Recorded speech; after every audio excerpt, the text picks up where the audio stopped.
But yeah, and this is controversial. I'm replaying a lot of things.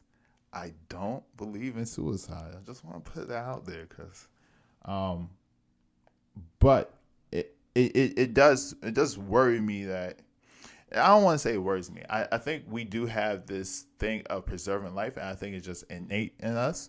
And then because we say I want to live, you should also live. And then also we hear stories of people who wanted to commit suicide, and you know they tried it, failed at it, or they thought about it, and somebody talked them out of it, and they're happy for it, right? Yeah. You hear those stories, but you also hear the stories of the person that tried it numerous times, and then the final time they finally got it down. Mm-hmm. So it's like sometimes they do it and they doesn't. So but that's everything in life. You know, there's some people that like certain things. There's certain people that don't like certain things. There's certain people that go through, a thing that they thought would make them better. I was going to use an example, but I want to stay away from that. And then there's sometimes other people go through that same thing that they thought would make them better and regret it. And so it's like, and I think the only thing about this is that it's a permanent choice. And people are scared of this permanent choice because as soon as you make this choice, you can never take it back. Mm-hmm. You can't cover it up like a tattoo. You can't, I guess the other thing is, cutting your finger or a limb off, but I don't know why you ever want to do that. But all these things are not just things. All these things are to rather solve a problem, and I think, that is why it's kind of viewed kind of in a weird way with me. Nobody. If everybody had a choice, nobody wants to cut off their finger. Yeah. Usually, they cut off a finger to preserve their life. Mm-hmm. You get what I'm saying? So, or exactly, or just the other limbs. So for someone to be like, oh, I don't want to preserve my life. Mm-hmm. I want you to help me, like, end my life. Mm. And there's nothing terminally, like basically, like you're not already on this path. We would have to put you on that path. Mm. It's weird. And when I say it's weird, it's a weird thought that going through my mind, and because it's sad in a way, mm-hmm. But I guess the bravery is that like you came up with this decision. I guess I don't personally view it that way. I don't know if it's brave. I don't know if it's brave, but I think it's more sad than anything, and I question it more. I get it in the whole hospital sickness aspect, but you thinking it's going to leak out to other arenas, especially how prevalent mental health is.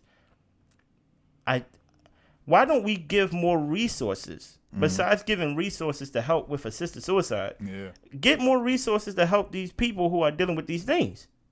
Yeah, I mean that's happening. But that's what I'm saying. Like my thing is the antidepressants today. Mm-hmm.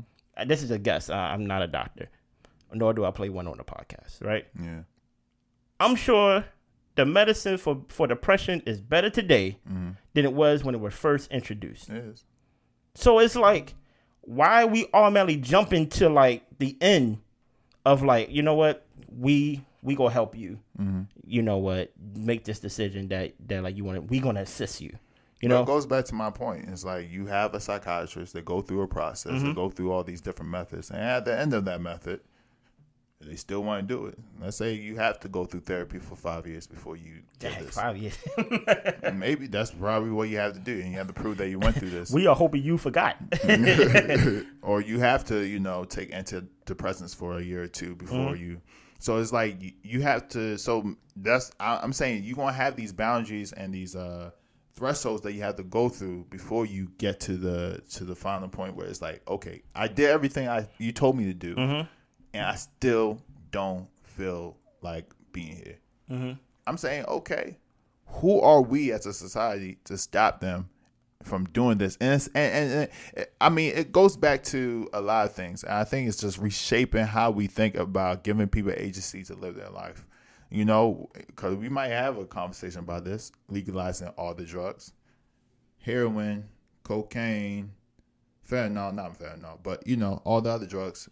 like legalizing and then providing a safe way and a monitor way where people could do this without, because if somebody is, and then I think it would cause more people to open up and seek these things. So you have more people come in and say, hey, I have these thoughts, blah, blah, blah. If we provide these resources where they say, you have to go through all this before we even give you anything. And it's like, okay, cool. We might prevent a lot of people from doing it themselves, because they will come to us and go through that, and it might help some people too. It will probably help a lot of these mass murderers who really want to commit suicide, but they want to be remembered before. Which I'm happy that we getting a little desensitized. Was another topic.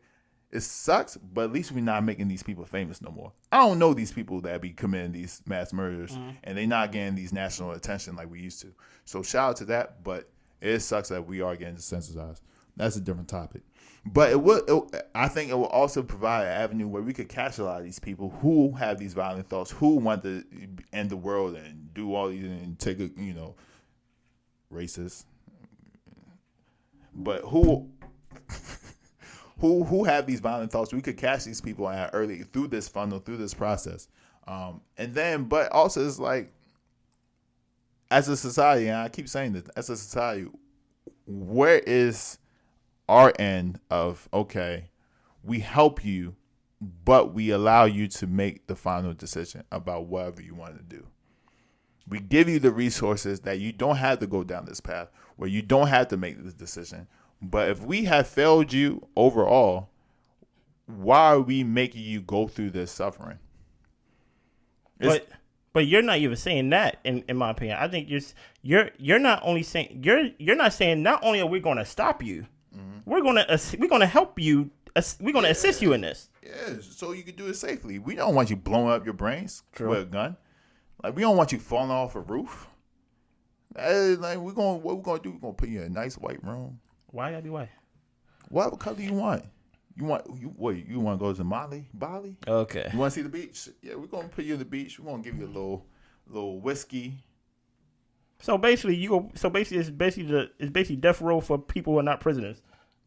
To where you get. They want death row. It's not like we are like, putting them in electric chairs. I mean,